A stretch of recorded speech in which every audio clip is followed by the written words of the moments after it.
Hey Tim, I said another video. So if you look at the videos before, you could see that's where you had it. We just marked the dots right there, and that's way too tight. So normally that dot right there lines up with that right there, and we loosened those three just a second ago. So that would be about normal from where it'd be. The temperature outside right now is 65 or something like that, so it's pretty warm. Probably 70 in the shop, so you wouldn't want too much of a choke. But I would say that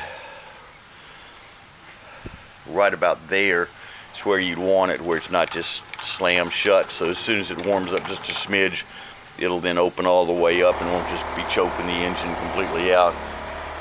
But there's your engine. It's on the skid ready for Jasper. Jasper will be here anytime.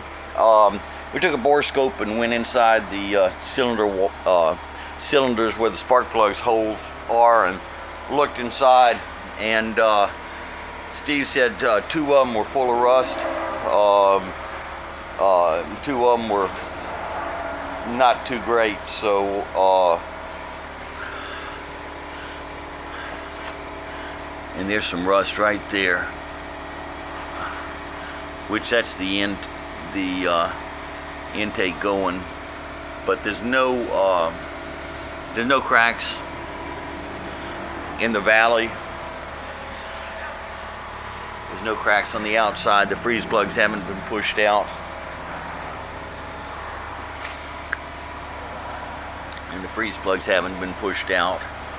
So Jasper should accept that as a core, so that'll save $300 right there.